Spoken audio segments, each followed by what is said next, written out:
Salut tout le monde, c'est Wok, aujourd'hui on se retrouve pour voir les servomoteurs. Alors déjà, qu'est-ce que c'est? Eh bien c'est en fait tout simplement un moteur dont on peut contrôler la position. Bon, et alors là vous allez me demander, mais c'est quoi la différence avec le moteur pas à pas? Eh bien déjà il faut savoir que c'est beaucoup moins précis, mais il est capable de garder une position fixe. En gros, si jamais je force légèrement sur le moteur à droite, le servomoteur va détecter ce mouvement, et il va faire un mouvement dans le sens inverse pour garder sa position. C'est donc extrêmement pratique et c'est pour ça qu'ils sont notamment utilisés en modélisme. Bien, maintenant on va voir comment ça marche. Comme vous pouvez le voir, il y a 4 parties distinctes. La première, c'est le moteur. Il s'agit tout simplement d'un moteur à courant continu. Ensuite, on a toute cette partie-là composée de plein de pignons dont le but est de réduire la vitesse de rotation du moteur et d'augmenter le couple et la précision. Ensuite, on a ici un petit potentiomètre qui va renvoyer l'angle de notre cerveau.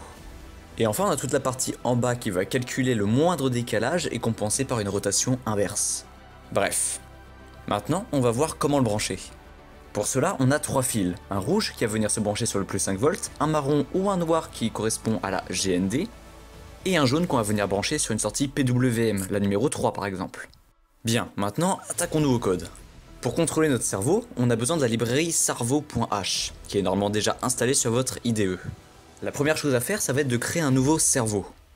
Pour cela, on va écrire le nom de notre cerveau, donc mycerveau par exemple. On rajoute ensuite un petit point attache, et entre les parenthèses, on va mettre le pin sur lequel est branché notre cerveau, à savoir ici le pin numéro 3. Ensuite, on va pouvoir le faire aller à une position. Pour cela, on marque le nom de notre cerveau, donc mycerveau, suivi de point right, et entre les parenthèses, on va mettre l'angle auquel on veut qu'il aille, en degrés.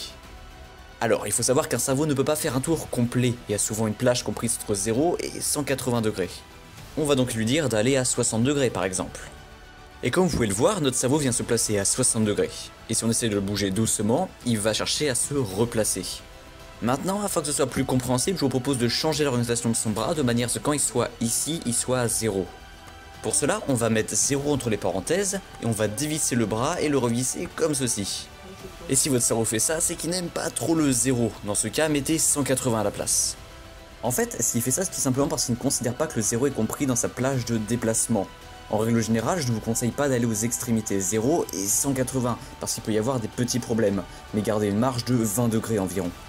Nous ici, on va juste considérer que le déplacement de notre cerveau va de 20 à 180 degrés, comme ça on n'aura pas de problème. Bon, maintenant on peut imaginer un programme qui va lui faire des allers-retours entre ces deux positions.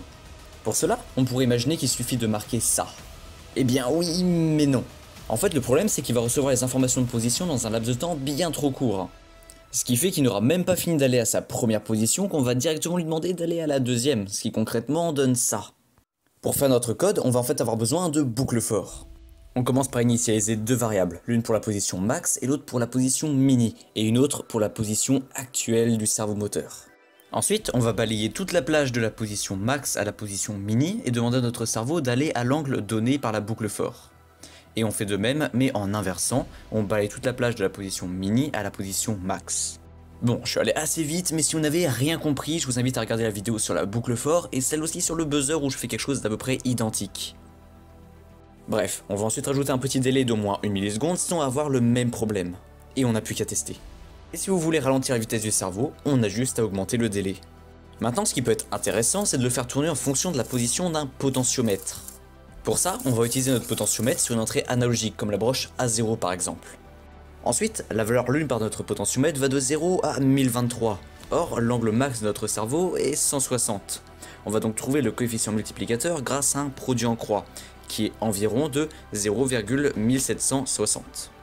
On multiplie donc la valeur de notre potentiomètre par cette valeur, et on la met dans une nouvelle variable de type float. On va ensuite créer une nouvelle variable de type int qui va faire un arrondi à l'entier le plus proche de notre précédente variable à l'aide de la commande round. La valeur max est donc fixée, il ne nous reste plus que la valeur mini. Et pour ça, rien de plus simple, on va demander à notre Arduino si la valeur du potentiomètre est plus grande que 20 grâce à la fonction if.